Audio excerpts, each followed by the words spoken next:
Hey guys, tonight we begin with the brutally hot, soot-covered life of a man who quite literally forged the medieval world, the blacksmith. You've probably seen them in movies, hammering glowing iron in slow motion with sparks flying majestically through the air. But trust me, being a real medieval blacksmith was nothing like a dramatic training montage. It was dirty, exhausting, blister-inducing work. And in most cases, it absolutely sucked. So before you get comfortable, take a moment to like the video and subscribe, but only if you genuinely enjoy what I do here. And let me know in the comments where you're tuning in from and what time it is for you. It's always fascinating to see who's joining us from around the world. Now, dim the lights, maybe turn on a fan for that soft background hum, and let's ease into tonight's journey together. You were born into the noble, soot-covered lineage of medieval blacksmiths. No crowns, no land, no fancy titles. Just the family forge, anvil-shaped blisters, and the scent of roasted iron baked into your baby blanket. From the moment you can walk without tripping into the fire pit, you're expected to help. By age 6, you're officially your father's apprentice, which is a polite medieval way of saying tiny unpaid assistant with zero rights and permanent soot streaks on your face. Your toys, tongs, your playground, a dirt floor next to a furnace hot enough to cook your eyebrows. While other village kids are chasing chickens and skipping stones, you're learning how not to die next to molten metal. Fun games include guess how hot this is with your hand, hold the hammer until your arms fall off, and try not to cry when you mess up the nail again. Your father, the blacksmith, is a terrifying, muscular man whose entire vocabulary consists of sighs, grunts, and the phrase, "Hit it harder." He's got hands like tree bark and a permanent scowl etched from decades of smoke exposure and tax collectors. He teaches you everything. How to shape iron, how to fuel the fire, how to keep your mouth shut when a knight insults your work. You don't ask questions. You just observe, absorb, and obey. Mostly because asking questions results in a flying horseshoe and a week of silent treatment. Holidays? Nice idea. You don't get those. The forge doesn't take breaks, and neither do you. Someone always needs something sharpened, fixed, or reforged. You learn quickly that free time is just the time between one job and the next. And while you're technically learning a trade, what you're really learning is pain tolerance, heat resistance, and how to fall asleep standing up. By the time you're 10, you already smell like iron, swear like a miner, and have arms strong enough to carry water buckets that weigh more than your dog, assuming the dog didn't run away from the noise 2 years ago. This is your life now. Welcome to the family business. Hope you like sweat, smoke, and 70 years of back pain. If you thought you'd get a few good years of playtime before the hammer came down, think again. Childhood, in the medieval blacksmith's world, is more of a suggestion than a phase. The moment you can lift a bucket without toppling over, you're drafted. Forget games, toys, or any concept of fun. Your playroom is a smoke-stained shed filled with sharp objects and open flames. Your jungle gym? A rack of tongs next to a pit of glowing coal. One wrong step, and you're getting an unscheduled lesson in how long your skin can sizzle before Dad notices. Your official job title might be apprentice, but what it really means is do everything no one else wants to do and get yelled at anyway. You stoke the fire, pump the bellows, sweep the floor, clean the tools, restack the coal, and try not to get impaled by a falling horseshoe. All before breakfast. You get paid in food, stern nods, and the occasional grunt of mild approval, which in blacksmith language means you didn't completely ruin that today. Meanwhile, the village kids you once knew are out in the fields, maybe throwing sticks or learning how to milk goats. You envy them, even if they do smell like cheese and manure. They might grow up to be farmers or shepherds, humble jobs, sure, but ones that involve fewer glowing weapons and surprise burns. You, on the other hand, are learning to make nails by hand. Nails. Thousands of them. Bent, twisted, and reheated again and again until they're straight enough to hold some lord's chicken coop together. If you're lucky, your father lets you swing a hammer on your own, right after he points out every single thing you're doing wrong. And don't even think about saying, "I'm tired." That phrase doesn't exist in the forge. Fatigue is weakness. Burnout is for candles. You keep swinging, keep sweating, keep smiling, or at least keep from crying where anyone can see. Because in the eyes of your master, who is also your dad, you're not a child anymore. You're a blacksmith in training, and the training never ends. The forge isn't just where you work, it's your entire existence. It dominates your senses, reshapes your muscles, and rewires your brain. By the time you're in your teens, it doesn't just feel like a place. It feels like a living creature, a hot, smoky, temperamental beast that you must feed, control, and fear. You know the sounds by heart. The bellows wheezing, the iron hissing in the water, the sharp clang of hammer on metal echoing like a war drum. There's a rhythm to it, like some brutal medieval symphony, and your body moves in time with it, whether you're awake or half asleep. You stop noticing the heat after a while. That's not because it gets easier, it's because you've simply accepted it, like gravity or taxes. You know which stones get too hot to sit on, which coals burn quickest, and which parts of the floor are secretly trying to murder your feet. Your skin darkens from smoke, not sun. Your clothes, the same soot-stained tunic and leather apron you wear every day, smell like a mix of scorched wool, grease and desperation. You don't own many things, but you do own this forge. Not on paper, mind you. Your father still technically runs it, but in practice, it owns you. You start to forget what silence sounds like. The hiss, the clang, the crackle, it's constant. When the forge does go quiet, it's almost unsettling. You find yourself twitching like you're missing a beat in a song you've been forced to memorize since childhood. Your friends, assuming you've kept any, barely see you. He's probably at the forge becomes your default status. You're not a blacksmith. You are the forge. A two-legged extension of fire and steel. And strangely, a part of you starts to love it. Not the burns, not the blisters, but the feeling when the shape finally comes out right. When the horseshoe fits. When the blade gleams. When the metal bends to your will. For a moment, you're not just a kid covered in soot. You're a creator, a crafter, a necessary gear in the medieval machine. Then the moment passes, the next order arrives, and the fire roars again. Time to get back to work. By the time your friends are just starting to grow into their teenage limbs, yours already feel like they've been through a siege. While they're getting taller and stronger, you're getting stooped, scarred and stiff. Your arms are thick, but not in a heroic knight lifting a sword way, more like teenager who's been repeatedly attacked by anvils. Your back? A tragedy, hunched from hauling metal and leaning over the forge for hours a day. Your knees? They creak when you crouch. Your shoulders pop every time you lift a hammer, which is every few seconds. So now that's just part of your personal soundtrack. And your hands? Let's talk about your hands. You used to have fingers. Now you have iron-tipped claws. They're blistered, cracked and stained with soot so deep, even the Nile couldn't wash it off. Cuts are common, burns are daily, and your fingernails? Half of them are permanently blackened or missing. When someone offers you bread, you hold it with the same delicacy you'd use to cradle a hedgehog made of glass, because every knuckle already feels like it's been cursed. There's no such thing as recovery time. Pull a muscle, keep working. Twist your wrist, use the other one. The forge doesn't care that your elbow is screaming. Iron doesn't wait politely while you rest. And let's not forget sleep. You'd think with a day full of hammering and hauling, you'd pass out easily. But no.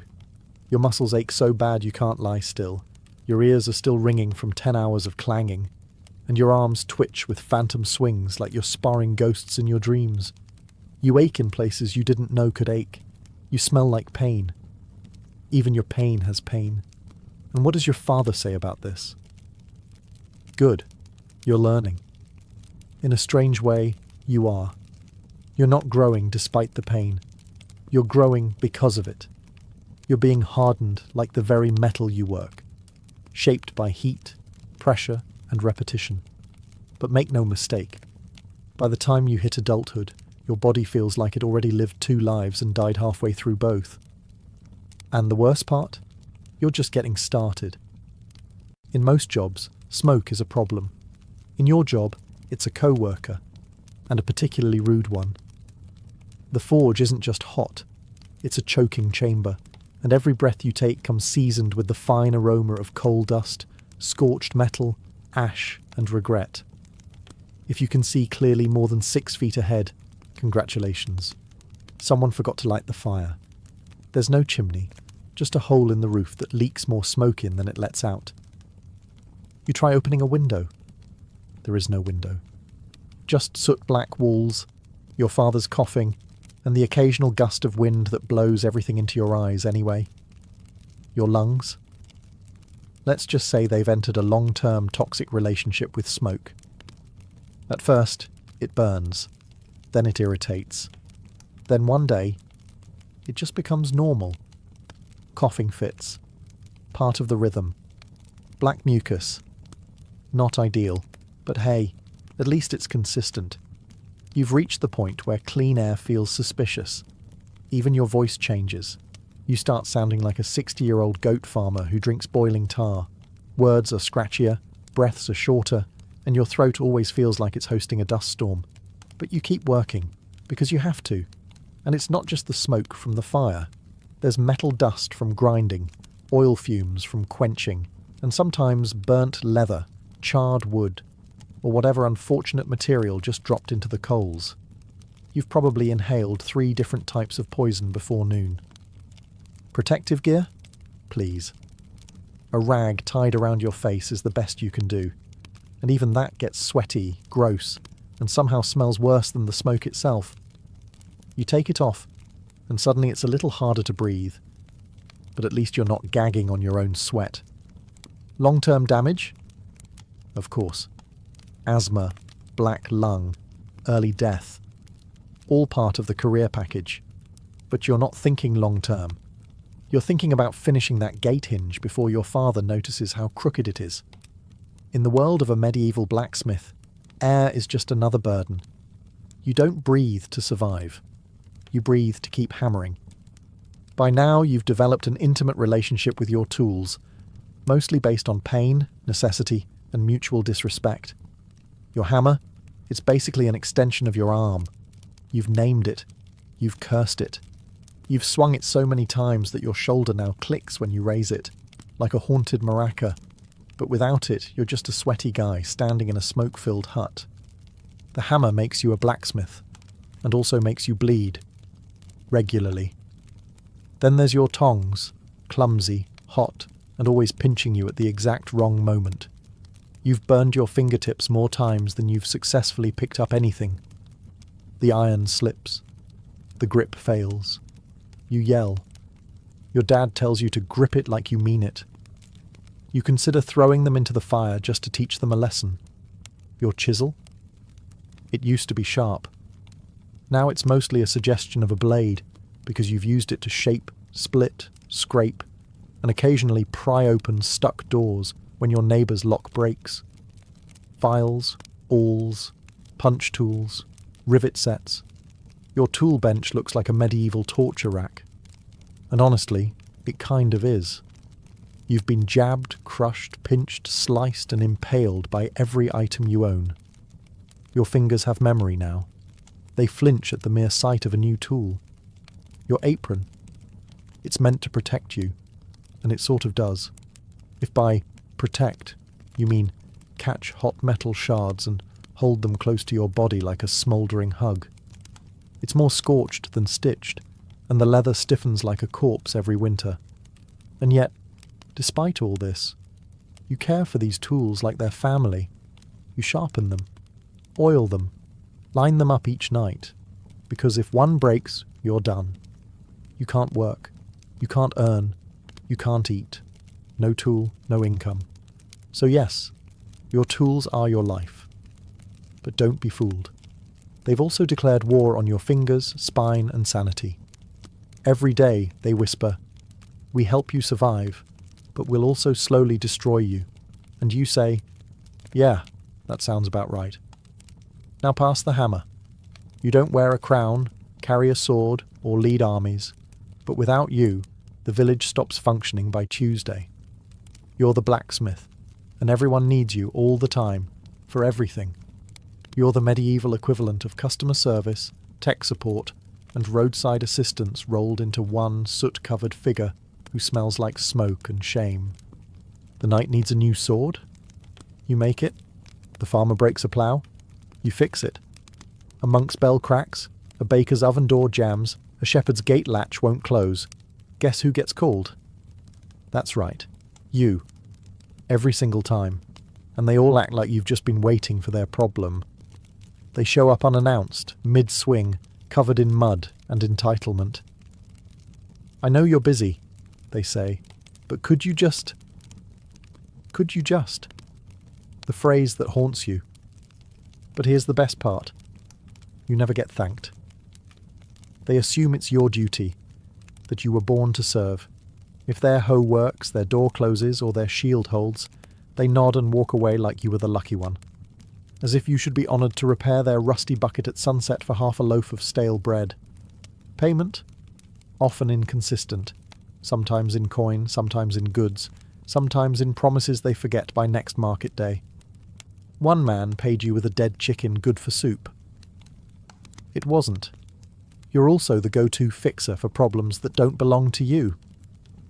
Bent hinges from someone sitting on a gate. You fix it. Broken dagger from a drunk fight. You fix it.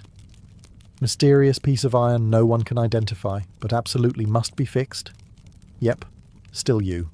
Yet, when the village praises anyone, it's the knight, the priest, or the miller with the extra fat goat. You, your background noise, a necessity, a reliable tool, not a person. But here's the secret. You know they couldn't last a week without your work. Their fields would stall, their homes would fall apart, their horses would limp. And while they may not sing songs about you, their entire world is quietly held together by your hands. You'd think peace would be good news. No raiders, no bandits, no screaming noblemen demanding a new sword by sundown.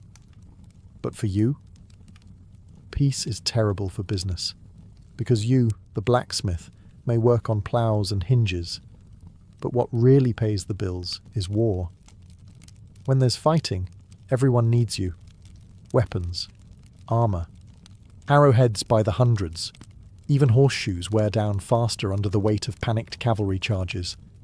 You're flooded with work, the forge burns brighter, the coins roll in. You may be exhausted, but your belly is full, and your debt to the alehouse, momentarily forgotten. But then the war ends. The local lord declares a truce, the knights stop marching, and suddenly your orders vanish. No more swords, no more helmets, just a farmer asking if you can sharpen a sickle, and maybe accept 3 onions as payment. And sure, you can make household goods, cauldrons, door handles, cooking spits. But there's not much profit in it. Everyone wants you to work like a wizard, but they want to pay you like a stable boy. You become a negotiator, a beggar, and a merchant all at once, haggling for decent wages like your forge is a stall at market, and don't even think about raising your prices. People look at you like you just cursed their cow. But you're just hammering metal, they say, as if molten iron bends itself into shape while singing church hymns. You start to miss the chaos. Not the blood, not the burning villages, but the steady flow of orders. The purpose, the rush. When knights lined up outside your forge with dented shields and coin purses ready, you mattered. Now, you're making keys for locked doors no one locks, patching pots that should have been thrown out, and fixing tools so old they belong in a museum, not a field. Peace, for everyone else, means safety and rest. For you, it means economic anxiety and hunger. And deep down, though you'd never say it out loud, part of you whispers, wouldn't mind a small skirmish. Just a little one. Maybe a minor border dispute. Because when swords break, you eat. Some jobs have an end, a clear finish line, a task completed, followed by rest, applause, or at least a warm bowl of stew. Blacksmithing is not one of those jobs. Your work is never done. Not today, not tomorrow, not even in your dreams. You fix one thing, and 3 more break. Patch a gate hinge? The wheel falls off the cart. Finish a batch of nails? Someone shows up demanding 10 more. But longer this time, and also, I can't pay you until harvest. You rise before the sun and go to sleep long after it disappears behind the trees. And even then, your brain keeps hammering. You dream of bellows, sparks, and that one customer who still owes you a half-dozen eggs and a thank you. Even the quick jobs never are. A villager walks in holding a mangled rake. It just needs a little fixing, they say. But you know. That's 2 hours of reshaping, reheating, hammering, and nodding politely as they ask, "Is it ready yet?" every 5 minutes. And just when you think you can finally sit, maybe drink something that isn't lukewarm and smoky, your apprentice comes running. The farrier's ill. You need to shoe the horse. Of course you do, because you're the blacksmith. And around here, blacksmith means everyone else's last resort. The forge demands attention constantly. The fire won't stoke itself. The tools rust if ignored.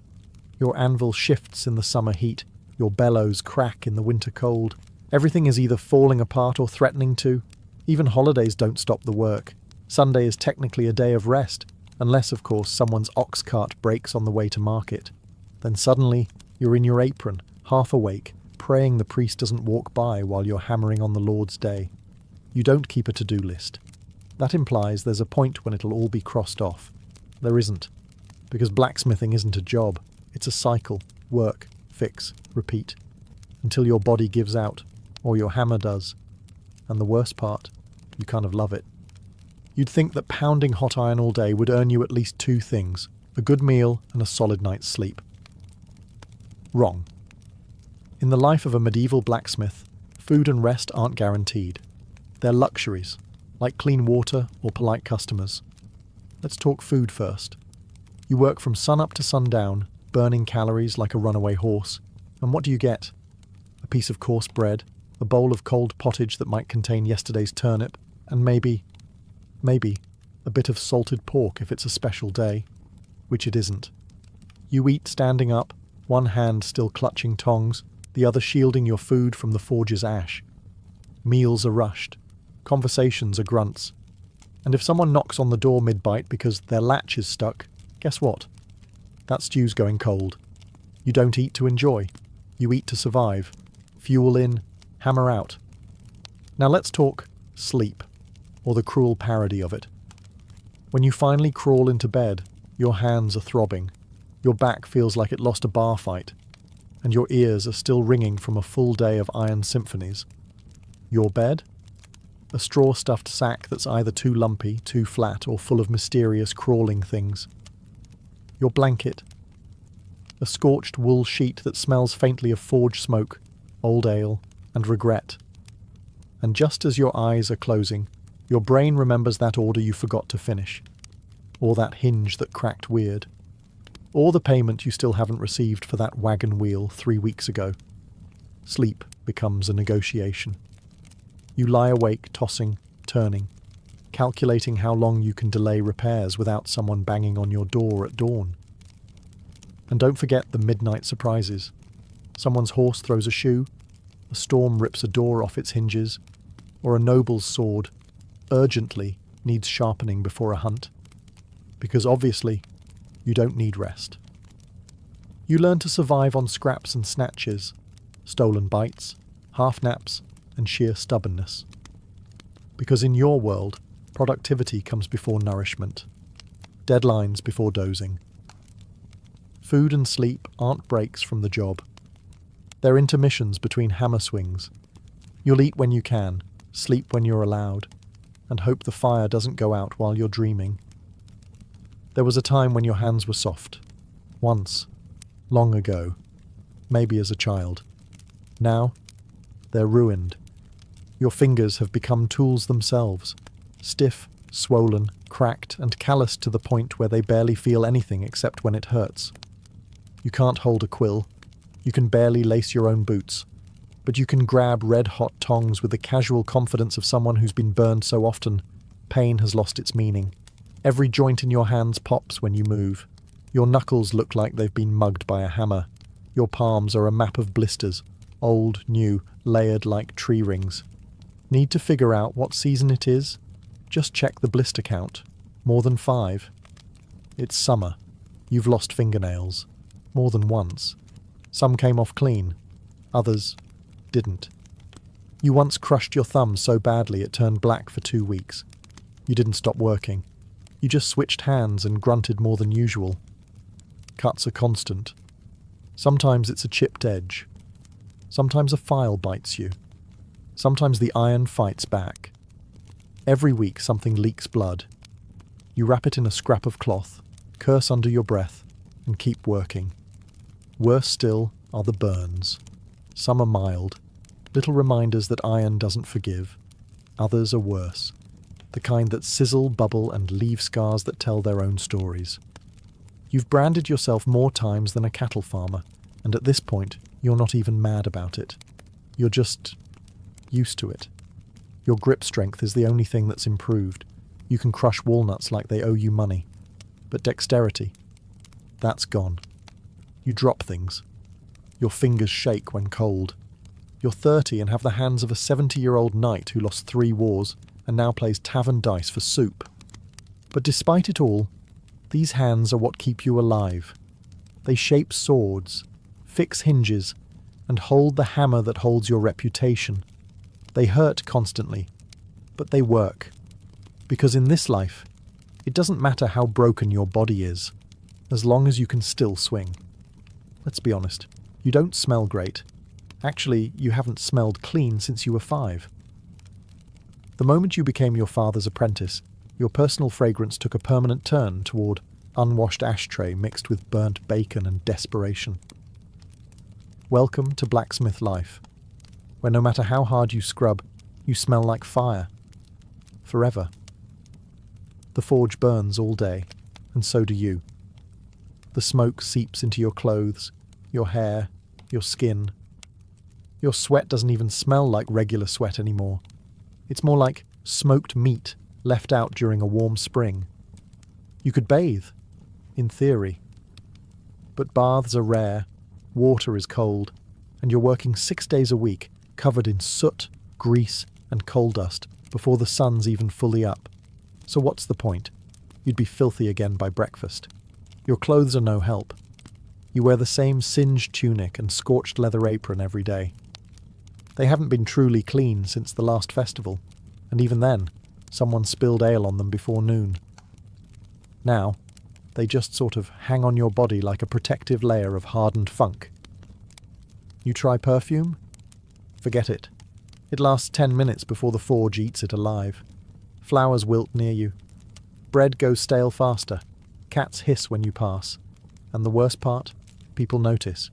You walk into the tavern and the crowd parts like the Red Sea. The innkeeper already knows to seat you in the corner, near a window if possible. Not out of courtesy, but survival.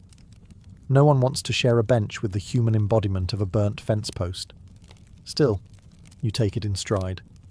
A little shame is better than going unnoticed. You're known. People say, "That's the blacksmith," with a mix of respect and nasal discomfort. You may not be the most charming man in town, but you're definitely the most aromatic. Besides, smelling like fire means you've been working. Smelling like iron means you've been crafting. And smelling like sweat-soaked leather dipped in soot and regret? Well, that just means you're a professional. You didn't choose this life.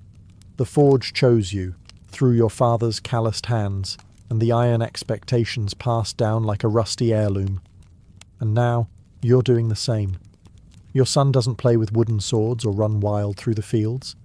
He fetches coal, pumps the bellows, holds the tongs steady while sparks rain down and you mutter, "Don't flinch." He's maybe 7, but already smells like burnt metal and wet burlap. You feel a bit guilty, but only a bit. Because you're not being cruel. You're preparing him. This is the trade. This is survival. He watches you swing the hammer, and you see the way he stares. Wide-eyed, half in awe, half in fear. You remember that look. It's the same one you used to give your father. back when he seemed like a mountain. Now you understand he wasn't made of stone, just exhaustion and responsibility. You teach the boy everything. How to gauge heat by colour, how to tap, not slam, how to listen to the metal. You shout sometimes, more out of habit than anger. Hold it right. That's too cold. Don't cry, it's only a burn. You try to soften things when you can. A story by the fire, a piece of dried fruit when you can afford it. But tenderness doesn't last long in the forge. There's too much work to do. His hands will soon look like yours. His back will ache before his voice cracks. He'll learn to sleep through ringing ears and wake up before sunrise without being told. He'll outgrow his shirt, but not the burn marks. And when you finally fall apart, knees, shoulders, lungs, he'll carry the hammer you can no longer lift. People might say it's unfair, that the cycle should end. But this is how it's always been. A lineage of soot, steel, and survival. You're not just passing down a trade, you're passing down a legacy, a forge that never cools. So yes, you raise your son to do it all again. Not because you're cruel, but because someone has to keep the fire going. You've spent a lifetime standing too close to fire, swinging too much iron, and breathing too little clean air. It was never a question of if your body would fail, just when. And now, it's happening. Your knees creak like wooden doors in a storm. Your back refuses to straighten. Your fingers, once strong enough to bend steel, now tremble when you lift a cup. The forge still roars, but your arms won't answer. The hammer feels heavier every day, as if it knows it's nearly time to leave your grip. You don't go out in a blaze of glory. There's no heroic finale, no ballad. You simply slow down. You start handing tasks to your son. You sit more. Watch more. He asks you questions, and for the first time, you struggle to remember the answers. The villagers start going to him now. They still nod respectfully when they pass you, but they talk to your boy. He's the one with the calloused hands now. The burns are fresh on him. The ache of the craft has shifted to new shoulders, and quietly, you're proud. You were never wealthy. You never owned land or books or fine clothes. But you were necessary. You kept swords sharp, wheels turning, gates swinging, and farms working. The world didn't thank you often, but it moved because of you. You likely won't see 50. Most blacksmiths don't. The damage piles up, lungs blackened from years of smoke, joints ground down like iron on stone, heart worn out from constant heat and effort. But when you're gone, your work stays. Nails in church doors, blades at noble hips, horses shod and ready to ride. You leave behind no titles, just tools, scars, and a son with a hammer. And that, in your world, is enough. They may bury you in a simple grave, no gold, no statue. Just a name carved in wood, and a forge that still burns in your memory. But every clang that echoes through the village long after you're gone, that's the sound of you, still working. You were never a knight. You didn't ride into battle with banners flying or wear polished armour that caught the sunlight. But you made that armour. You didn't farm the land, but you made the ploughs that carved it. You didn't bake the bread, but you forged the oven doors. You didn't build the castle, but every nail in its beams, every hinge on its gates, they were touched by your fire. You were a blacksmith. And in the medieval world, that meant everything. While nobles argued and kings changed crowns, you stood by your forge, day in, day out, shaping the world piece by piece. 1,000 small things, rivets, hooks, braces, buckles, nothing that draws a crowd, everything that holds the world together. Your life was loud, but your legacy is quiet. No one wrote songs about your hammer. No bard praised your tongs. But every working wheel, every unbroken sword, every barn door that swings instead of falling, that was you. People walked past your forge and saw smoke. They smelled sweat and soot and assumed that was all. But inside? Inside was a symphony of heat and steel, of creation and endurance. You didn't just forge iron, you forged civilization. One horseshoe, one blade, one nail at a time.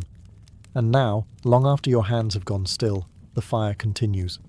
Your son lifts your hammer. Your grandson learns the heat. Your name might fade from memory, but the tools you built carry on, passed from hand to hand, generation to generation. You were never crowned, never honoured, never celebrated. But without you, nothing moved.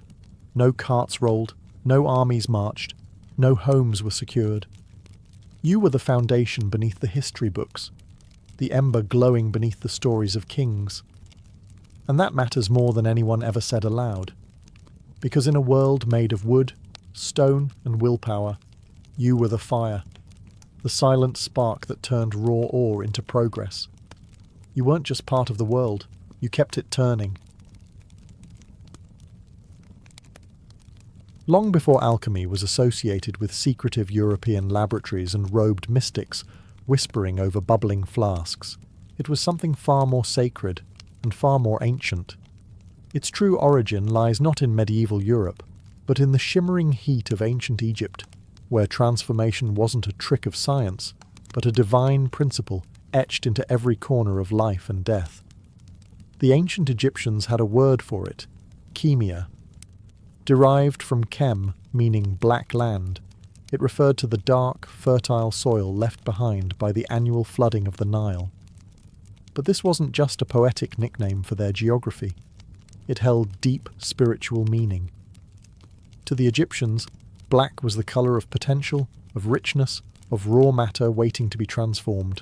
And so, the land of Egypt itself became a metaphor for the transformative power of nature. This is where the word alchemy, alchemia, would eventually be born. But alchemy in Egypt wasn't just about turning base metals into gold. That obsession came later. For the ancient Egyptians, alchemy was everywhere. It was in the ritual of mummification, where the body of the dead was carefully preserved, transfigured, and prepared for eternity. It was in the temples, where priests blended oils, herbs, and minerals into sacred elixirs. It was in the stars, in the soil, in the very act of cooking bread and brewing beer. Transformation, they believed, was the language of the gods. In fact, Egyptian alchemy was never purely physical, it was spiritual at its core. To change something outwardly, you first had to understand it inwardly. This idea would echo through the centuries in alchemical texts from all cultures. Some legends say that these early Egyptian alchemists were guided by a divine figure, Thoth, the ibis-headed god of wisdom, magic, and the moon. According to lore, Thoth revealed the secrets of creation, transformation, and the soul's journey beyond death. These secrets, it was said, were written on a mystical object known as the Emerald Tablet. But before we get to that, we have to recognize one truth. Alchemy began not as a quest for gold, but as a sacred science of life. In Egypt, it was the fire that gave rise to all others, and everything that came after, from Persia to Paris, would trace its roots back to this ancient fertile land. If ancient Egypt was the birthplace of alchemy, then Thoth was its divine midwife. In Egyptian mythology, Thoth wasn't just a god. He was the god of knowledge, magic, writing, time, and the very laws of the universe. With the head of an ibis and a moon disk above him, Thoth stood for equilibrium. And in a world obsessed with order and transformation, he was the sacred scribe of all hidden truths. According to myth, Thoth didn't just teach alchemy, he embodied it. The Egyptians believed he had authored thousands of books filled with divine wisdom. Most of these were never meant for mortal eyes. But one fragment of his knowledge would change history. The mysterious Emerald Tablet. Whispers of the Emerald Tablet have echoed through time like a riddle carved into the bones of civilization. Said to be inscribed in green crystal or emerald stone, the tablet was a short, poetic text, barely a dozen lines long. Yet those lines were believed to hold the ultimate key to transforming matter, spirit, and reality itself. It begins with a sentence that has haunted thinkers for centuries. That which is above is like that which is below, and that which is below is like that which is above. This simple line, the principle of correspondence, suggests that the microcosm and the macrocosm are mirrors. What happens in the heavens happens within the human soul. What changes in the lab echoes in the cosmos. The Emerald Tablet didn't hand out instructions for making gold. It handed out a worldview. It said, "The world is not fixed. Everything can be refined, elevated, transmuted. Not just lead into gold, but ignorance into wisdom, chaos into harmony, the mortal into the divine." The tablet also speaks of the one thing, the source of all creation, and how it rises from the earth and descends from the sky, carrying the power of all things in its wake. Many saw this one thing as the philosopher's stone, others as the soul, the ether, or even consciousness itself. But perhaps the greatest mystery wasn't the content of the tablet, but who could understand it. You had to be more than a scholar. You had to be a seeker. And it was this sacred riddle, gifted by Thoth, that would survive the fall of Egypt and pass like a torch across borders and ages. First to Persia, then to the world. As Egypt's golden age faded, alchemy did not vanish. It migrated. Travelling along trade routes, carried by scribes, mystics, and conquerors, it passed into the hands of another ancient empire, Persia. But this was not merely a transfer of knowledge. In Persia, alchemy underwent a transformation of its own, one that blended spiritual fire with philosophical depth. The backbone of Persian alchemical thought was deeply shaped by Zoroastrianism, one of the world's oldest monotheistic religions. At its heart was the concept of duality, a constant battle between light and darkness, truth and falsehood, purity and corruption. Fire, the purest of all elements in Zoroastrian belief, wasn't just a symbol, it was sacred. It burned in temples, representing divine wisdom, and that fire would light the crucibles of early Persian alchemists. But while spiritual ideas burned bright, it was a Greek-Egyptian mystic named Zosimos of Panopolis who gave alchemy its first real voice, one that still echoes today. Living in Roman Egypt around the 3rd or 4th century CE, Zosimos was no ordinary philosopher. His writings fused technical descriptions of furnaces, stills, and elixirs with strange visionary journeys. In his most famous dream, he sees himself dismembered, burned, and transformed in an alchemical furnace. But rather than horror, this vision is divine. It's the symbolic death of the self, the purification of the soul. Zosimos didn't think alchemy was just about changing metals. He believed the alchemist must themselves be transformed. Just as base matter must be broken down before becoming gold, the alchemist had to suffer, purify, and transcend. In his words, alchemy was a mystery of spirit and matter alike. He introduced the idea of spiritual alchemy, a concept far ahead of his time. Zosimos's writings are full of strange symbols: lions devouring serpents, men melting into coloured vapours, divine beings emerging from fire. These weren't chemical notes. They were metaphors for the soul's journey toward perfection. Zosimos was also one of the first to stress that true knowledge couldn't be bought or memorized. It had to be earned. The path of the alchemist was a path of discipline, suffering, and revelation. His influence would ripple across centuries and continents. And though many of his texts were lost or misunderstood, one thing was clear. Alchemy was no longer just a proto-science. It had become a sacred philosophy. As the embers of ancient knowledge flickered across the remnants of Egypt, Greece, and Persia, a new empire rose, and with it, a golden age of wisdom. Under the banner of Islam, from the 8th to the 13th century, a vast intellectual renaissance began.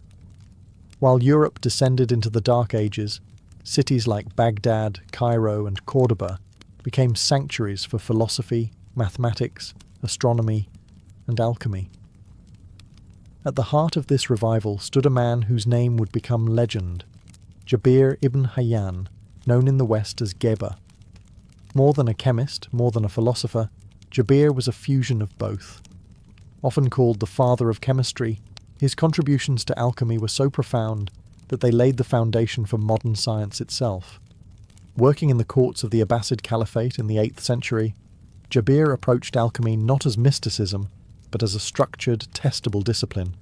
He introduced laboratory methods still recognizable today: distillation, crystallization, sublimation. He invented new instruments, refined acids, and wrote over 100 texts, blending philosophy with chemical experimentation.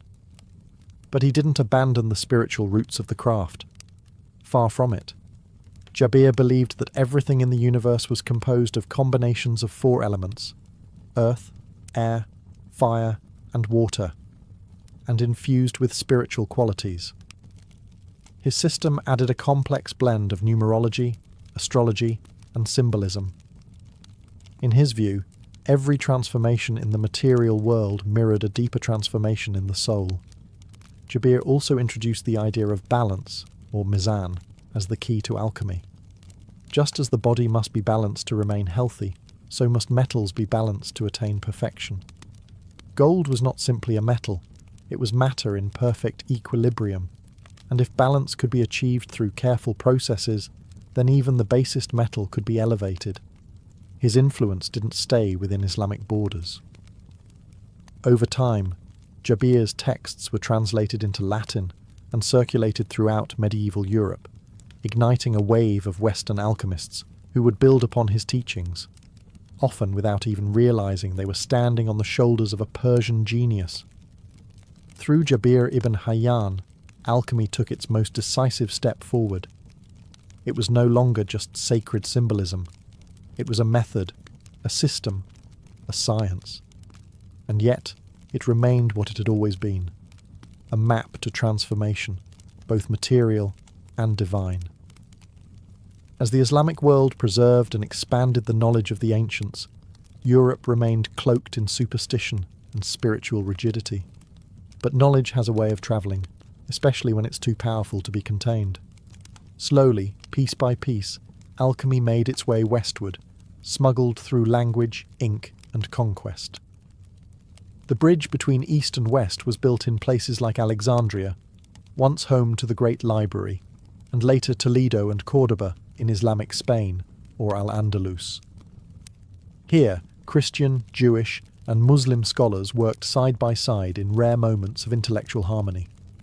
Translators toiled over Arabic manuscripts, decoding the works of Jabir, Zosimos, and Aristotle, breathing forgotten ideas back into Europe. By the 12th century, Europe was starving for knowledge. The rediscovery of these ancient texts, especially on alchemy, was nothing short of a cultural detonation. But what arrived wasn't the practical science of chemistry alone. It was alchemy in its fullest form, a fusion of spirit, matter, and meaning. Monasteries began hiding strange manuscripts behind sacred scripture. Monks experimented with metals not just to purify them, but to purify themselves. And in hidden chambers and candlelit studies, European minds began to obsess over one idea: transmutation. The notion that base metals could become gold, and that the human soul could do the same. One of the most influential texts to reach Europe was the Turba Philosophorum, or Assembly of the Philosophers, a mysterious dialogue among ancient sages discussing the secrets of nature. Then came the Picatrix, a massive Arabic grimoire filled with astrological and alchemical symbolism. These works didn't just pass on recipes, they carried worldviews, and those worldviews planted seeds in curious minds. The Latin translations of these texts circulated quietly, often disguised as religious or philosophical treatises to avoid accusations of heresy. After all, alchemy posed a threat. It challenged the fixed order of things. If lead could become gold, could a peasant become noble? Could man become divine? The church watched with suspicion, but alchemy's allure was too strong. It offered a hidden path to perfection, outside of dogma, outside of authority. By the late Middle Ages, Europe had taken the torch. The flame that once burned in Egypt, Persia, and Baghdad now flickered in castles, monasteries, and secret societies. Alchemy had crossed the threshold, and it was about to evolve again. By the late Middle Ages, alchemy in Europe had transformed into something almost mythic. It was no longer just an intellectual pursuit, it was a holy quest. And at the heart of that quest lay one object, one idea, one obsession: the philosopher's stone. The stone wasn't just a chemical substance, it was a mystery wrapped in allegory, hidden in symbols and cloaked in riddles.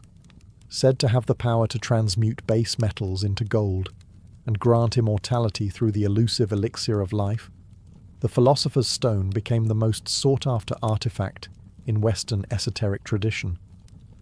But to those who truly understood alchemy, the stone was not physical, it was spiritual. In alchemical manuscripts it went by many names: lapis philosophorum, the red stone, the powder of projection. Some claimed it was a literal red crystalline substance. Others insisted it was a metaphor for spiritual awakening. But all agreed, it was the key to ultimate transformation.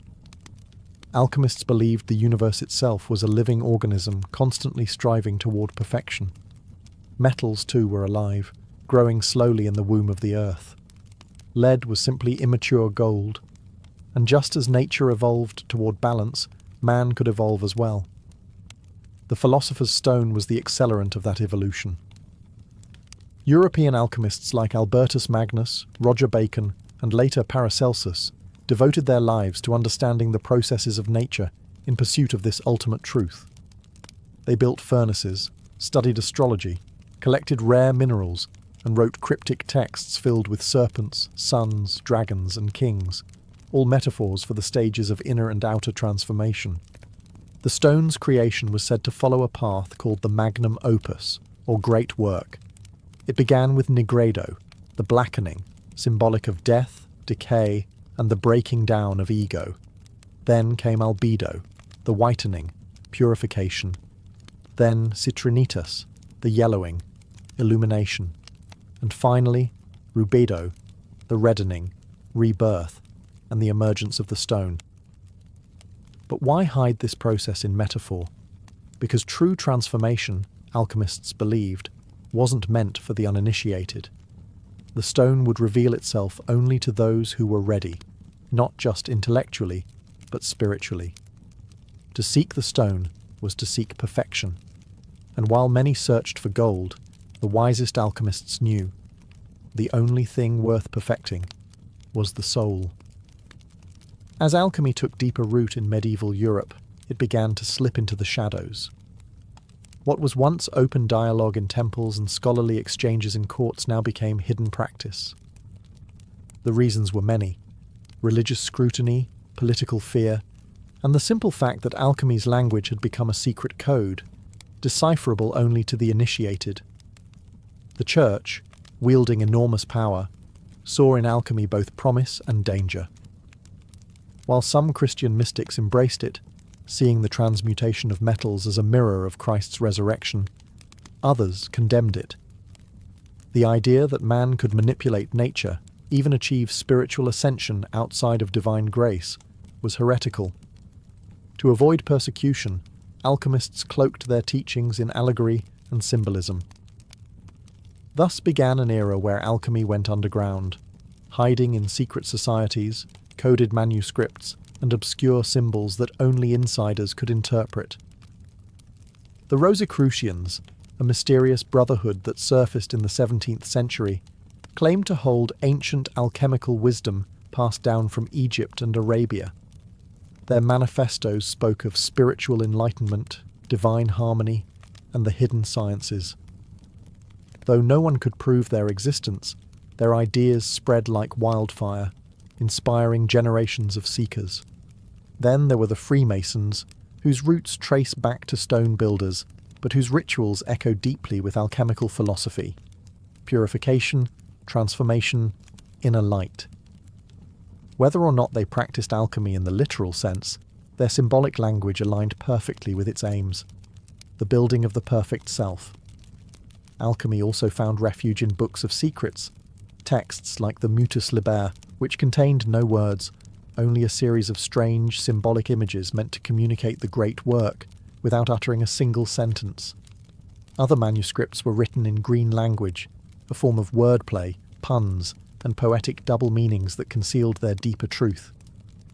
The alchemist's life had become one of duality, outwardly a scholar, physician, or monk, quiet, obedient, inwardly a revolutionary, chasing the divine through fire and metal, spirit and stone.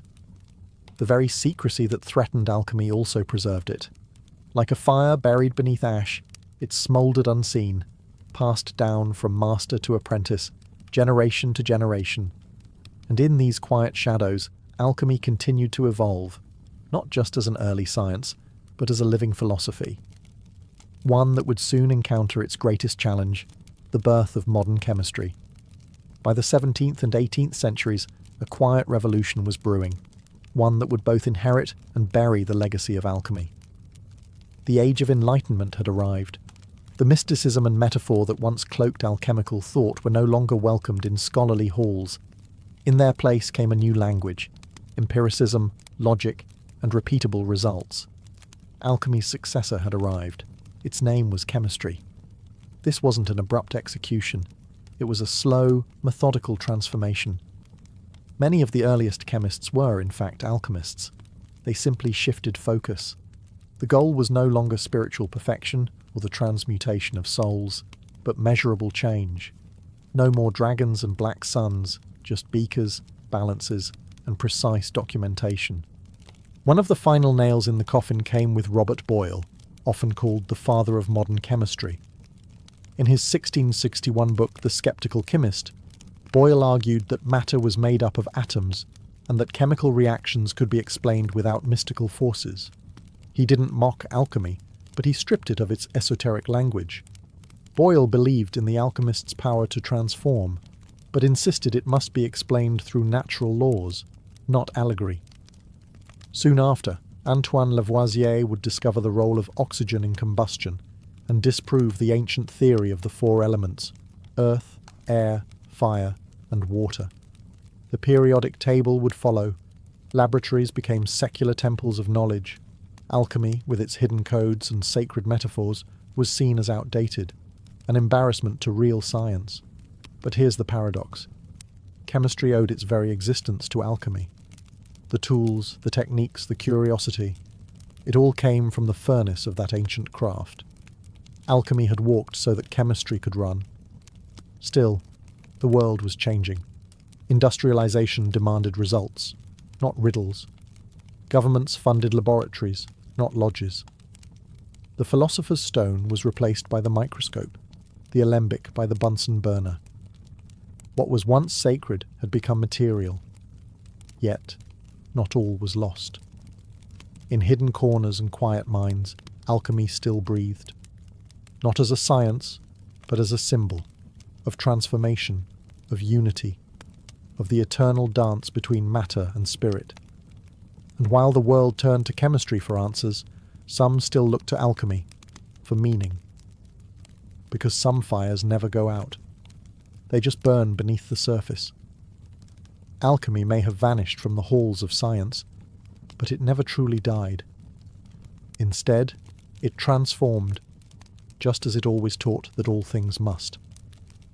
What began in the tombs of Egypt, refined in the fire temples of Persia, and encoded in the hidden texts of medieval Europe, didn't simply disappear. It evolved, splintering into chemistry, psychology, medicine, and even modern spirituality. Its outward form was shed, but its inner message endured.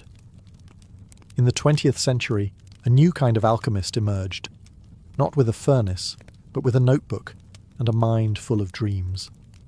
Carl Jung, the Swiss psychologist, rediscovered the hidden wisdom of alchemy and gave it new life. He argued that the ancient alchemists weren't just transforming metals, they were unconsciously mapping the human psyche. The blackening, nigredo, was depression. The whitening, albedo, was insight.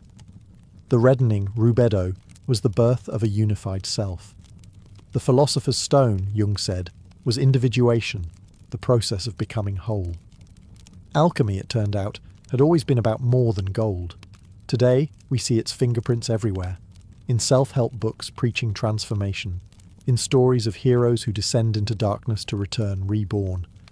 In the very language we use, words like refine, distill, purify, all echoes of the alchemist's path. Even in science, the spirit of alchemy lingers.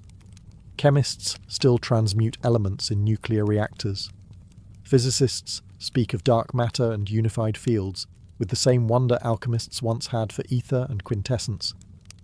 The search for the fundamental building blocks of the universe continues, only the language has changed. But perhaps the true legacy of alchemy lies in its insistence on wholeness. It never separated spirit from matter, or science from mystery. It taught that the transformation of the world begins with the transformation of the self, that behind every experiment was a sacred question. Who are you becoming in the process? In a world driven by speed, by technology, by the cold precision of data, alchemy whispers an ancient truth, that to change anything truly, you must also be willing to change yourself. And so, the alchemist's fire still burns, not in crucibles, but in hearts, waiting, calling, transforming. Because alchemy was never just a science, it was a mirror. At first glance, Cappadocia seems like a surreal painting, its surface dotted with towering stone chimneys and rippling ridges carved by wind and time. Tourists marvel at the strange beauty above, but what most never realize is that the real wonder lies beneath their feet. Deep under this Turkish landscape is a forgotten world, a labyrinth of subterranean cities stretching for miles. These aren't simple caves or makeshift shelters. They're entire urban complexes hidden underground, complete with residences, chapels, wells, food storage, stables, and even schools. Some go down as far as 18 stories, housing thousands of people in the shadows of the earth. The most astonishing part? Many of these cities were completely unknown until the mid-20th century. In 1963, a man renovating his home in the town of Derinkuyu knocked down a wall in his basement. What he found behind it wasn't brick or dirt, it was a tunnel. That tunnel led to another, then to a chamber, then to a spiral staircase. He had accidentally uncovered an ancient entrance to one of the largest underground cities in the world. It was as if an entire civilization had chosen to vanish beneath the ground, leaving behind no sign except silence. But Derinkuyu was just one of many. Over the decades, archaeologists have identified hundreds of underground settlements throughout Cappadocia, at least 40 major ones, interconnected through narrow corridors and secret escape routes. These weren't random burrows. They were deliberately planned and engineered. Massive stone doors could seal off passageways from the inside. Ventilation shafts brought fresh air from the surface. Wells tapped into underground aquifers, ensuring fresh water even under siege. Why would anyone build something so elaborate under the earth? That question has haunted historians for years. Theories abound. Were these cities hiding spots from invading armies? Monastic refuges? Secret spiritual sanctuaries? Or were they something far older, far stranger? Whatever the reason, one thing is clear. Cappadocia wasn't just a region, it was a refuge. A world beneath a world. A place where thousands could disappear from the surface and live their lives entirely underground. And the deeper you go into these cities, the stranger the story becomes. To understand why people built cities beneath Cappadocia, we first need to understand the land itself, because Cappadocia is no ordinary terrain. Millions of years ago, a series of violent volcanic eruptions buried central Turkey under layers of ash. That ash hardened into a soft, porous rock known as tuff, a material light enough to carve with basic tools, yet strong enough to hold its shape over centuries. Rain and wind shaped it into strange formations. Fairy chimneys, conical towers, mushroom-like spires. The entire region looked like something torn from a dream, or a different planet. But ancient people didn't just marvel at the rock, they worked with it. early settlers realized that this volcanic stone was a gift. They could carve out homes, chapels, storage rooms, even entire complexes without lumber or bricks. And unlike surface dwellings, these stone chambers stayed cool in the scorching summers and warm during freezing winters. Above ground, they carved churches into cliff faces. But below ground, that's where the real magic happened. It likely began with simple caves, small hideaways to store food, to escape heat, or to shelter from storms. But over time, as threats grew and communities expanded, those caves grew too. They evolved into interconnected rooms, then levels, then networks, and once the digging started, it didn't stop. Entire societies vanished beneath the soil, carving deeper and deeper, not randomly, but with intention. Tunnels connected homes to kitchens, stables to wells, rooms to chapels. They created ventilation shafts that reached the surface and filtered fresh air through multiple stories. They even dug vertical staircases wide enough for people and livestock, yet narrow enough to defend. What's truly incredible is how ancient these structures may be. While many underground cities were expanded during the Byzantine era, some archaeologists believe that the original levels, especially in places like Derinkuyu and Kaymakla, could date back to the Hittite Empire, or even earlier, around 2000 BCE. This land invited transformation, and the people of Cappadocia responded by shaping it, not with machines but with patience, vision, and survival in mind. The earth wasn't just a foundation, it was a shelter, a fortress, a second sky, only inverted and filled with secrets. But what exactly were they hiding from? That's the question we explore next. Beneath the quiet town of Derinkuyu lies something extraordinary. A city, not above the earth, but deep beneath it.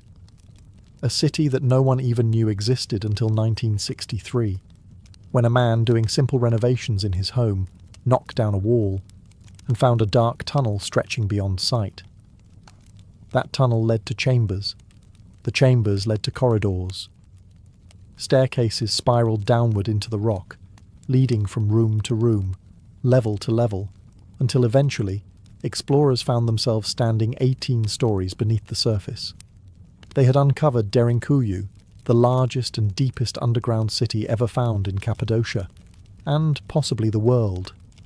What archaeologists found was staggering. This wasn't a temporary hideout or an emergency shelter. Derinkuyu was a living city, carved entirely out of volcanic stone.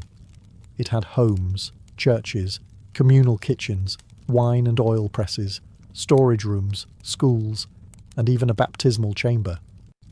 It could house an estimated 20,000 people, along with their livestock and food supplies. It was engineered with remarkable precision. Massive rolling stone doors, shaped like millstones, could be pushed to seal off tunnels in case of attack. These weren't simple blocks. They were perfectly fitted, movable from the inside, and nearly impossible to force open from the outside. Ventilation shafts snaked upward through the rock, delivering fresh air to the deepest levels. Wells accessed underground aquifers to provide water without surfacing. There was even a mission school, complete with study rooms, suggesting that this city wasn't just about survival. It was about continuity, teaching, worship, community. But here's what makes Derinkuyu so mysterious. We don't really know who first built it, or why. Some believe it was expanded by early Christians fleeing Roman or Arab persecution. Others argue the foundations are far older, perhaps dating back to the Phrygians, or even the Hittites, thousands of years before Christ. Why go to such extraordinary lengths to disappear underground? Was it to escape invaders, as many believe? Or was the threat not human at all? Derinkuyu holds no inscriptions, no names, no definitive timeline. Just rooms, tunnels, and questions. And even today, much of it remains unexplored. Because the deeper you go, the less it feels like a city, and the more it feels like something else. To build downward is far more complex than building up. There's no sunlight, no scaffolding, no wide open skies, just solid stone and shadow. And yet, the architects of Cappadocia's underground cities didn't just dig, they designed with remarkable intelligence and precision, creating spaces that could support thousands of lives for months, maybe even years at a time. These cities weren't chaotic tunnels burrowed in panic. They were carefully planned systems, layered like an onion, each level with a distinct purpose. Living quarters were closer to the surface, allowing quicker access to the outside when danger passed. Deeper levels housed kitchens, workshops, food storage, and livestock pens, strategically placed to reduce the risk of contamination or fire spreading through the city. One of the most ingenious features was the ventilation system. Long vertical shafts were carved through the rock to allow air to circulate through as many as 18 underground levels. Some shafts were over 50 meters deep, yet so well placed that fresh air could reach even the lowest chambers. Without fans, without electricity, just gravity and brilliant design. Water was another key to survival. The cities were built around natural aquifers. Wells could be accessed from within, ensuring that even in a siege, residents wouldn't need to emerge for water. In some cities, the well shafts were sealed off from the surface entirely to prevent poisoning by attackers. There were communication tunnels too, some leading to smaller satellite chambers, others connecting to nearby underground cities. In times of danger, messages or people could be moved through the earth itself. And the defense mechanisms were both simple and effective. Narrow corridors that forced invaders to approach single file. Trap doors that could be dropped. Hidden escape routes leading into valleys or riverbeds. Most famously, the rolling stone doors. Massive, round slabs that could be rolled into place to seal off a passage in seconds. From the outside, they looked like part of the wall. From the inside, they were a last line of defense. Every decision, every design, pointed to one truth. These cities were built for survival, not for days, not for weeks, but for long-term habitation under extreme threat. Which raises the question, what kind of danger required this level of preparation? And was it ever truly gone? For centuries, scholars have asked the same haunting question. Who were the people of Cappadocia hiding from? What kind of threat drove entire populations to dig into the earth, not just for shelter, but to live? The most common theory points to invaders. Central Anatolia was a crossroads of empires. From the Assyrians to the Persians, from the Romans to the Byzantines, the region was constantly under threat. Later, Arab raids during the early Islamic period would push Christian communities to seek refuge underground. Derinkuyu and Kaymaklı may have become sanctuaries during these waves of violence, allowing people to disappear into the rock and wait for danger to pass. But there's a problem. The depth, complexity, and sheer scale of these underground cities suggest they weren't built in a rush. This wasn't a desperate act, it was a long-term plan, requiring generations of digging, engineering, and refinement. Some of the deepest chambers appear to predate Christianity entirely. So who built the first layers? Some historians trace the earliest tunnels back to the Hittite Empire nearly 4,000 years ago. Others suggest the Phrygians may have expanded them. But beyond these educated guesses, the record grows silent. There are no inscriptions, no carvings, no direct evidence telling us who first vanished beneath the surface, or what they were running from. That's where the theories begin. Some believe these cities were built not to escape other people, but something else. Natural disasters, solar events, even ancient warfare that may have scarred the skies and poisoned the land. More fringe theories go deeper, suggesting that the cities were built to hide from beings, not of this world. The kind of beings spoken of in myths across cultures. Sky gods, watchers, destroyers. The idea is tempting. If you look at the level of secrecy, the air shafts disguised from view, the escape routes, the stone doors. It almost feels like the builders were trying to disappear completely, as if whatever they feared didn't just attack, it hunted. While these ideas remain speculative, they reflect a central mystery. No matter how many layers archaeologists uncover, the core question remains unanswered. Who were they hiding from? And did it work? Because sometimes the deeper you dig, the darker the truth becomes. Imagine living not just a day, but months, maybe even years, entirely underground. No sunlight, no open skies, just stone walls, flickering oil lamps, and the ever-present hush of life beneath the earth. This was reality for thousands in Cappadocia during times of threat. But what did daily life actually look like inside these vast underground cities? Despite the darkness, these spaces weren't lifeless. They were alive with routine, carefully structured for communal survival. Families lived in multi-room compartments. Kitchens were located on lower levels to manage smoke more efficiently, and food was cooked in clay ovens. The scent of baked bread likely mixed with the damp smell of stone and livestock. There were churches and chapels, carved with crosses and altars, some even containing intricate frescoes. People didn't just survive here. They prayed, worshipped, and practiced rituals. There were communal areas for meetings, schooling rooms for children, and long corridors that echoed with voices and footsteps. Lighting came from oil lamps, dozens of them scattered along the passageways. Smoke was channeled through cleverly designed shafts that doubled as ventilation. Yet, life here wasn't easy. Fresh air was limited. Darkness was constant, and silence, when it fell, was absolute. Water was drawn from deep wells tunneled into aquifers. Grain was stored in sealed chambers to prevent spoilage. Wine presses and olive oil vats have been found carved into the rock, suggesting that even underground, life had flavour and ritual. The cities were built for the long haul. They weren't a last resort, they were a prepared reality.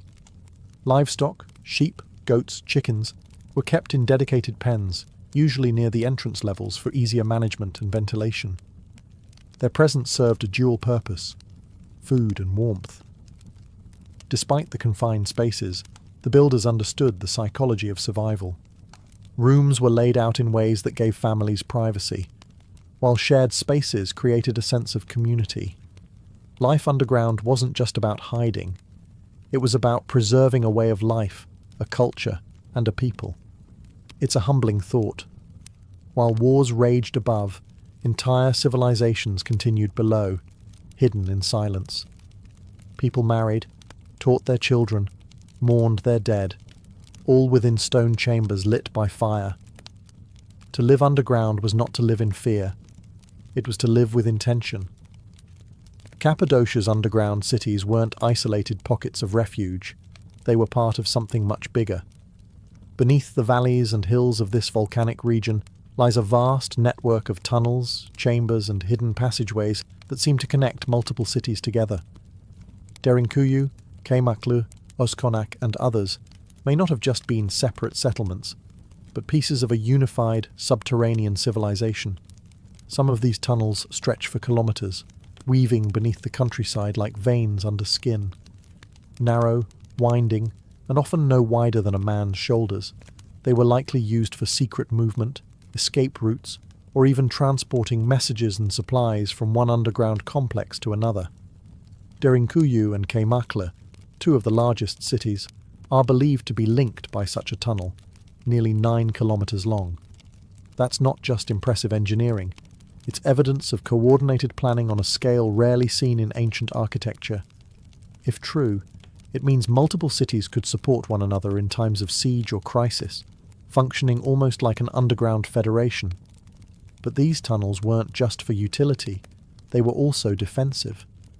Built with multiple bottlenecks, blind turns and choke points, they forced any pursuer to enter one at a time, making them easy to trap or ambush. Many tunnels were rigged with trapdoors and stone corks that could be rolled into place to block intruders. Still, the full extent of these networks remains unknown. New passageways are still being discovered. In 2014, an even larger underground complex was accidentally uncovered beneath Nevşehir, possibly dwarfing even Derinkuyu. Archaeologists believe it could contain dozens of levels, aqueducts, places of worship, and countless more tunnels yet to be mapped. What were these tunnels truly for? Were they simple escape routes? or the infrastructure of a society built to live without ever being seen. The more we uncover, the more we realize Cappadocia's underground isn't just a collection of homes and halls. It's a system, planned, connected, hidden beneath our feet for thousands of years. And maybe, just maybe, there's still more waiting to be discovered. Entire cities, buried not by time, but by intention. Because in Cappadocia, the Earth doesn't just hide secrets, it protects them. Despite decades of excavation and study, Cappadocia's underground cities remain wrapped in mystery. The stone walls may be silent, but the questions echo louder than ever. Not just how they were built, but why. And when historical answers fall short, myths and alternative theories rush in to fill the void. One of the most enduring questions is about the true age of these cities. Conventional archaeology ties their major expansion to the Byzantine period, when Christians sought refuge from invading forces. But some researchers believe that the earliest tunnels and chambers are far older, possibly dating back 4,000 years or more. If that's true, what kind of threat existed so long ago that would drive people underground? Enter the theories. Some suggest these subterranean cities were emergency shelters from natural cataclysms, massive floods, solar flares, volcanic winters, or ancient climatic disasters. The layout of the cities, self-sufficient, hidden, and sealed, could be interpreted as long-term survival bunkers, prepared for environmental collapse.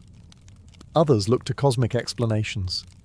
Ancient astronaut theorists argue that early civilizations may have built these cities to hide from entities they described as gods, beings who descended from the sky and ruled with fearsome power. Could the underground cities have been a shield from something not of this earth? One local legend speaks of giants that once roamed the surface, driving people below. Others tell of fire from the heavens and enemies that came with burning eyes. To the modern ear, these may sound like metaphors, or memories distorted by centuries of oral tradition. But they hint at something terrifying enough to push entire cultures into the rock. There are also theories tied to the symbolism of the earth itself. In some ancient traditions, descending into the ground represents a journey into the underworld, a metaphorical death and rebirth. Were these cities spiritual sanctuaries, places of ritual transformation? Or were they never abandoned, but forgotten on purpose? The truth is, no single theory explains it all. The scale, the age, the precision, it doesn't fully fit into our existing historical framework. And maybe that's the most unsettling part. Because sometimes what lies hidden isn't just history. It's the edge of something we were never meant to understand.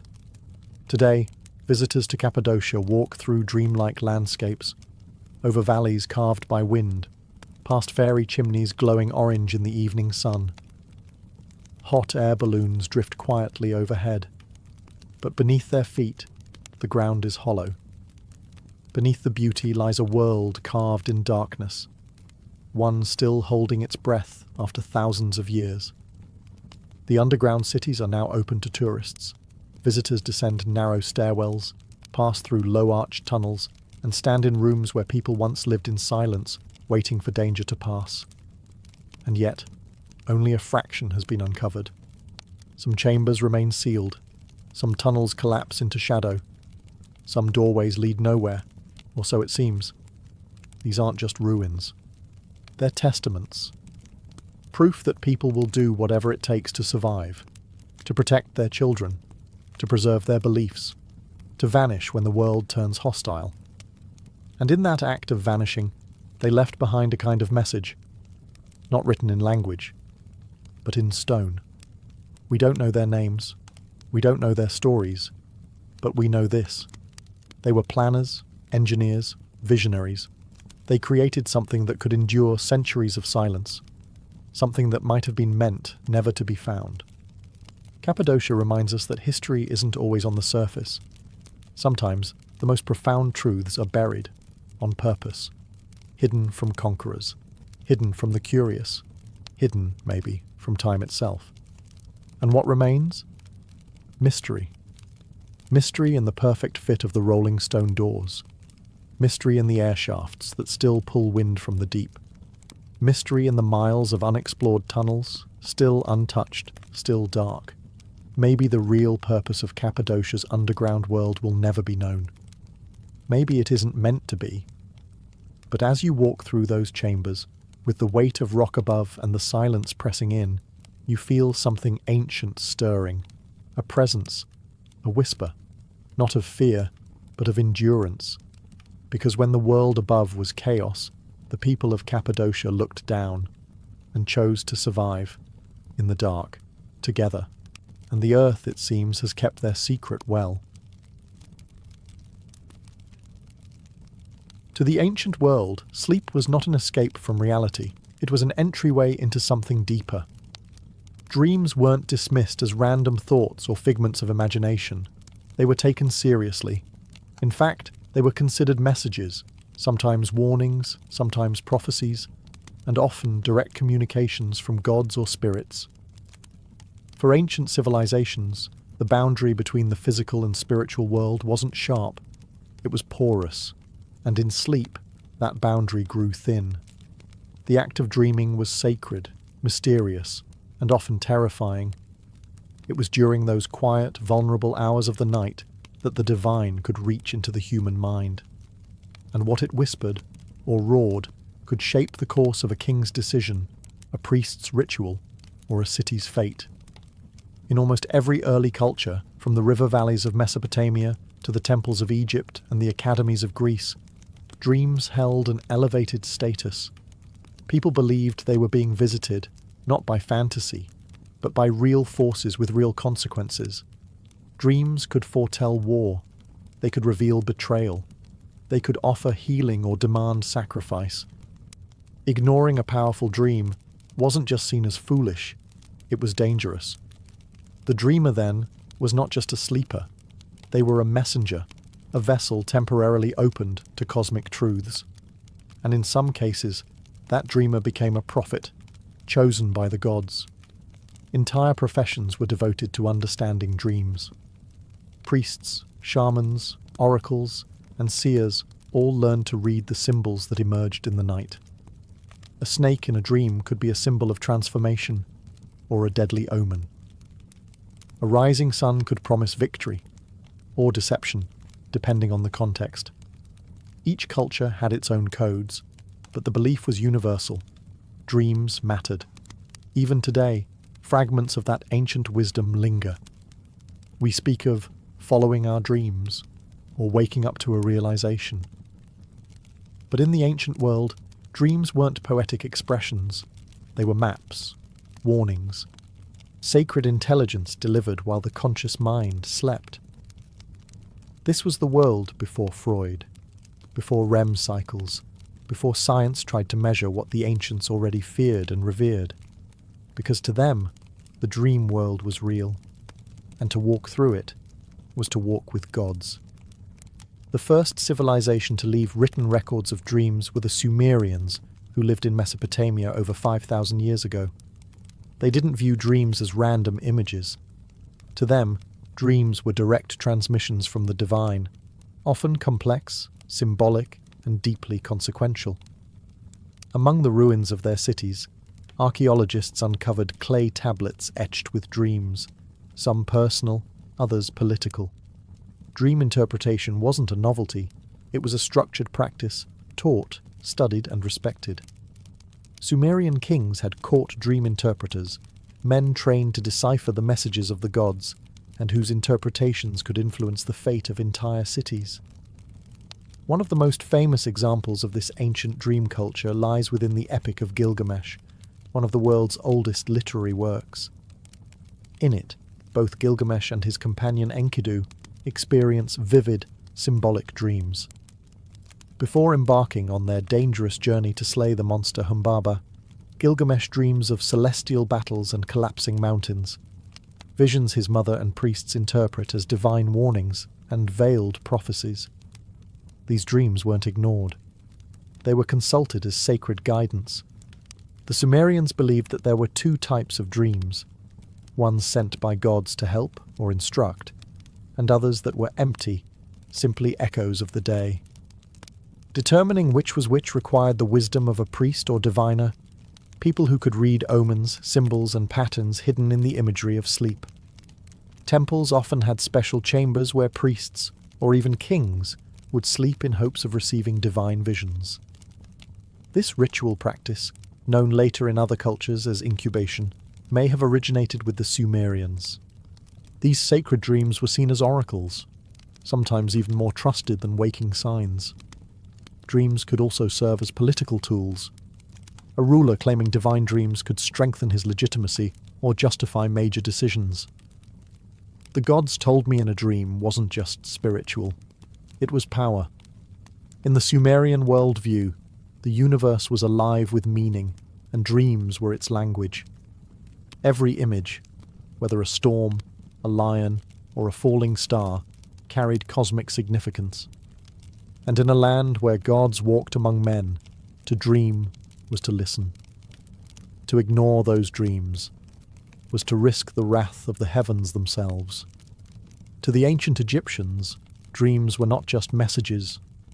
They were portals, pathways to the gods, glimpses into the afterlife, and sometimes instructions for the living. In a culture obsessed with eternity, sleep wasn't merely a time of rest, it was a rehearsal for death, and dreams were communications from the realm beyond. Egyptian texts show that dreams were considered both deeply personal and powerfully prophetic.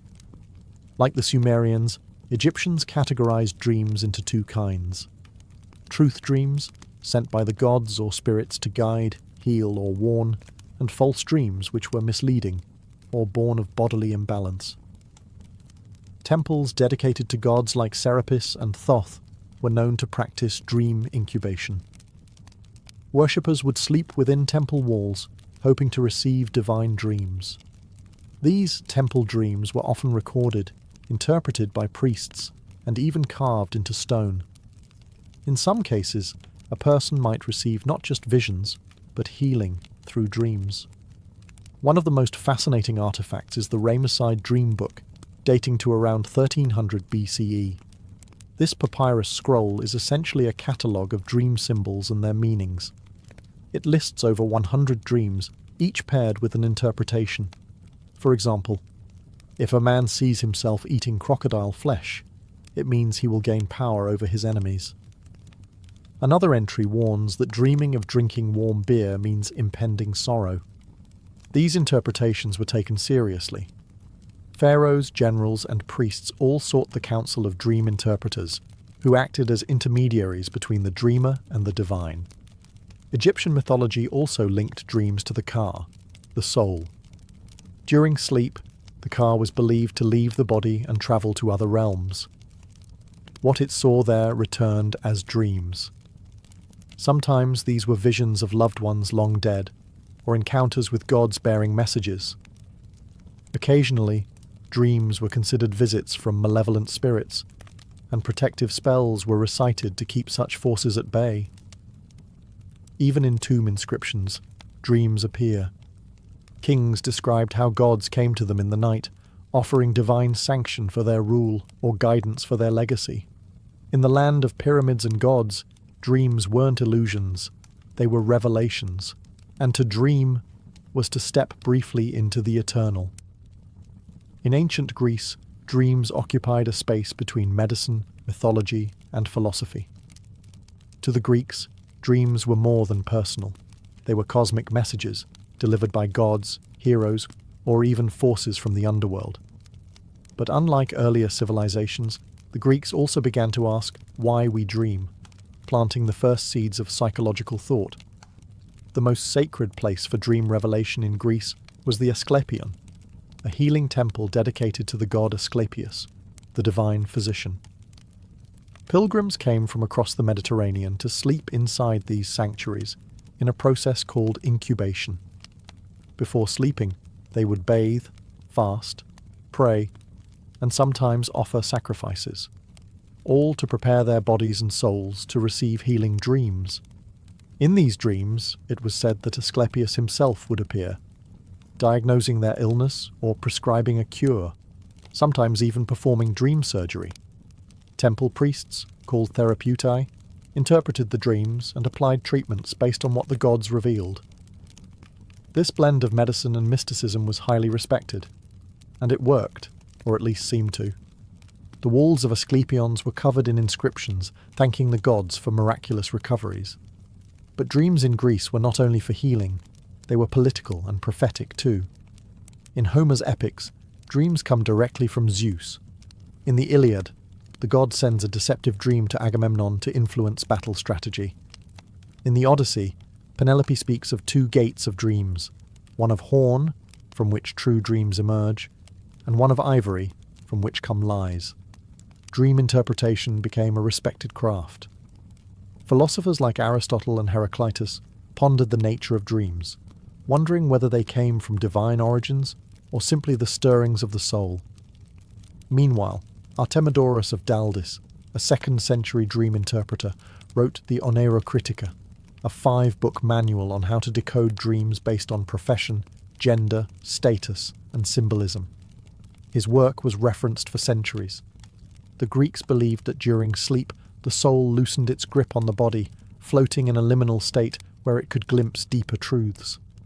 Whether sent by gods or born from inner reflection, dreams were never meaningless. To the Greeks, to dream was not just to see visions. It was to momentarily touch the divine mind. In the ancient world, dreams weren't just reflections of the mind. They were often believed to be prophecies. Many civilizations saw the dream state as a space where time unraveled, allowing the future to bleed into the present. To dream was sometimes to witness fate before it arrived, and that knowledge carried both great power and deep responsibility. Across Sumer, Egypt, and Greece, history is filled with rulers, generals, and prophets who acted based on their dreams. One wrong interpretation could cost a kingdom. One correct reading could change the course of history. In Mesopotamia, dreams of celestial omens, falling stars, dark suns, or blood-red rivers were seen as signs of coming war or disaster. Priests kept detailed records of these dreams, looking for patterns that might predict the fate of empires.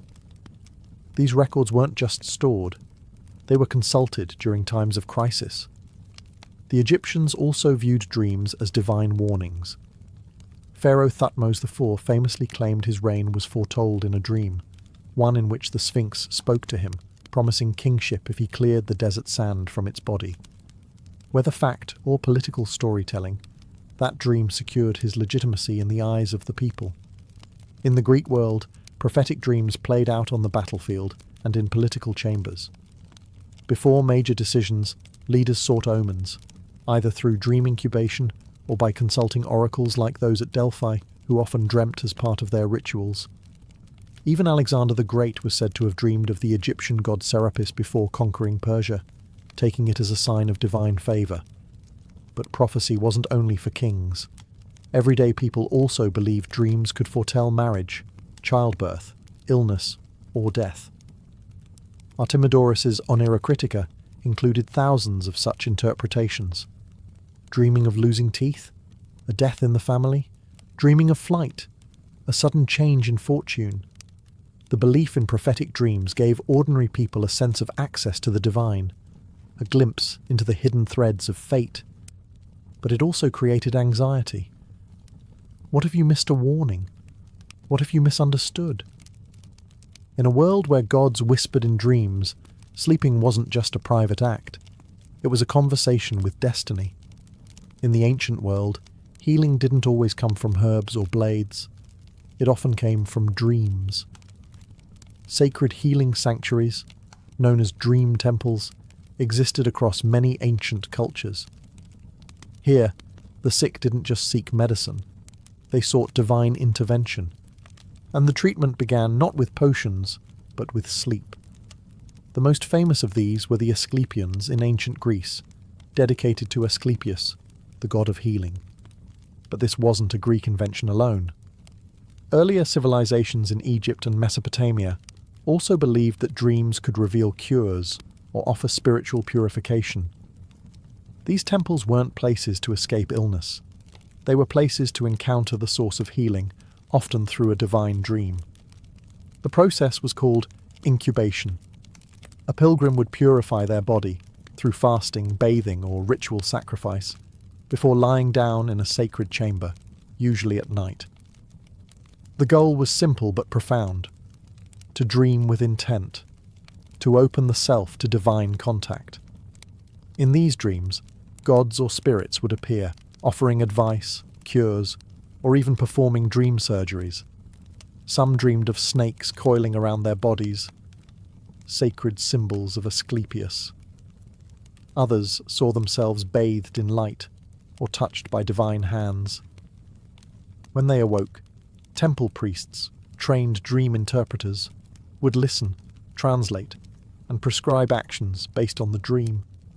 Sometimes it meant drinking a special brew, walking a certain path, or offering thanks with a sacrifice. In some cases, the dream itself was considered the healing. These temples weren't isolated or fringe. Thousands of people visited them. Inscriptions etched into temple walls speak of miraculous recoveries: blindness cured, fevers broken, pain lifted. Whether the healings were physical, psychosomatic, or spiritual, the power of belief and the dream was undeniable. Dream healing crossed cultures. In Egypt, people visited temples of Serapis or Imhotep, seeking similar nighttime revelations. In Mesopotamia, temples to Gula, the goddess of medicine, offered spaces for dream divination and ritual sleep. What united all these practices was a shared belief. The body and soul were connected, and the soul spoke most clearly in dreams. Healing wasn't just about the flesh. It was about harmony between the human and the divine. In these sanctuaries of silence, dreams weren't just seen as stories. They were medicine. In the ancient world, the realm of dreams was not only a place of prophecy or healing, it was also a space where the dead could speak. Many ancient civilizations believed that dreams provided a rare and sacred moment when the veil between the living and the dead grew thin. To dream of a departed loved one was not seen as a simple expression of grief or memory. It was often believed that the spirit of the deceased had truly returned, bearing messages, warnings, or unresolved requests.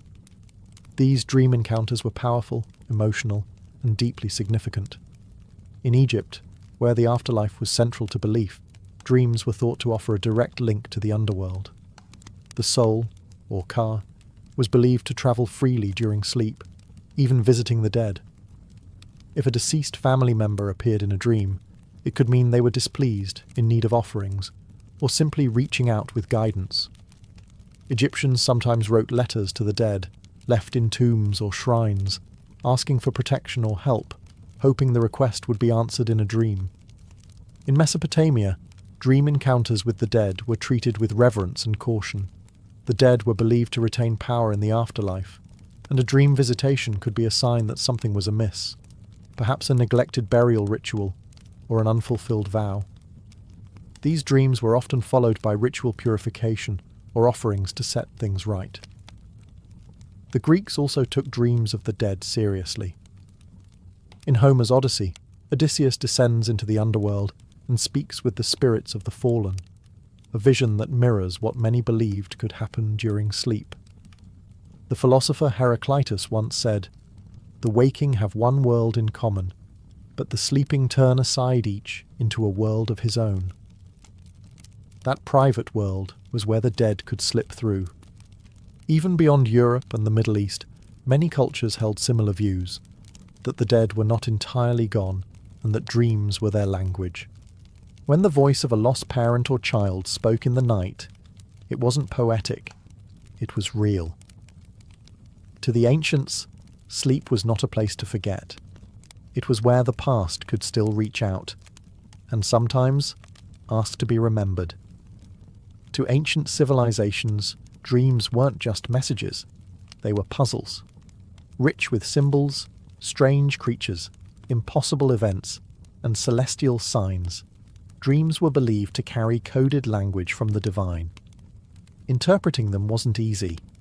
It required training, intuition, and often ritual. In Mesopotamia, Egypt, and Greece, Professional dream interpreters operated almost like priests or shamans. They studied vast collections of dream records, memorized symbol meanings, and knew how to distinguish between a true dream and a meaningless one. Their interpretations could influence public policy, medicine, and even warfare. Across cultures, certain dream symbols appeared again and again, and they were rarely literal. A snake might mean danger in one dream, transformation in another. Seeing fire could be a warning of destruction or purification. Flying might symbolize the soul breaking free of earthly burdens, or a longing to escape something in waking life. In Egypt, dream books outlined hundreds of these symbols. Dreaming of drowning might signal an emotional storm to come. Seeing oneself blind could foretell a spiritual awakening, or a painful truth hidden in plain sight. These were not guesses. They were part of a vast, ancient language of symbols, refined over generations. In Greece, Artemidorus of Daldis compiled the Oneirocritica, a 5-volume manual of dream analysis. He emphasized that dream interpretation wasn't universal. Context mattered. A farmer dreaming of a flood meant something very different than a sailor dreaming the same. The Oneirocritica is one of the earliest known texts to suggest that personal experience shapes dream meaning, a remarkably modern idea for the 2nd century. Dream interpretation was also tied to divination. Dreams were seen as one thread in a web of omens, signs, and sacred messages. Dreamers might consult oracles, draw lots, or perform ritual offerings to clarify what they had seen.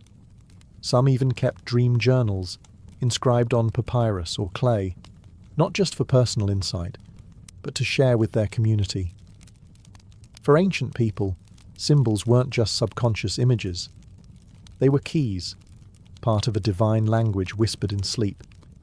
And understanding that language meant unlocking the will of the gods, the forces of fate, and the secrets of the soul. To the ancients, a dream wasn't just a story.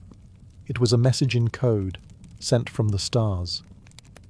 Today, we often treat dreams as fleeting fragments, strange images quickly forgotten after we wake, or at best, material for therapists and artists.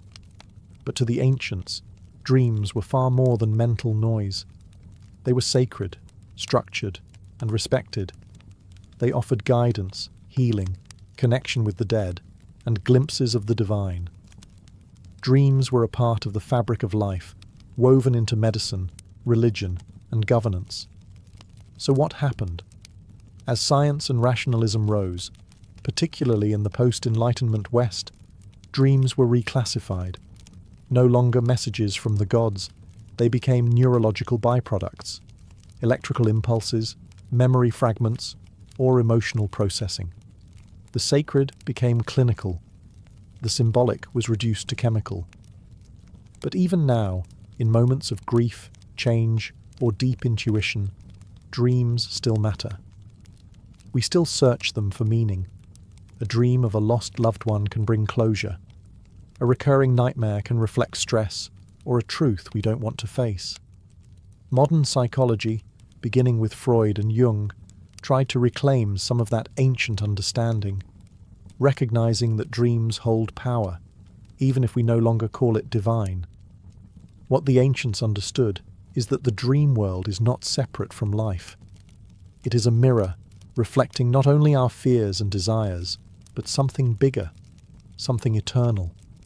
Whether it was a god speaking from the darkness, a warning about tomorrow's storm, or the voice of a parent long buried, dreams offered something society could not provide during waking hours. A conversation with the unknown.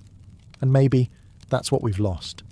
The humility to listen to what sleep might be trying to tell us. Across time and civilization, one belief remained constant. Dreams are not random. They are doors. And the question isn't whether they're real, it's whether we're willing to walk through them. In every ancient temple, every scroll and tablet, we hear the same whisper: pay attention. Close your eyes, not to forget the world, but to understand it. Because in the silence of night, when the noise of the world fades, we might just hear what the Sumerians, Egyptians, and Greeks already knew. That dreams are not echoes of the mind. They are the language of the soul,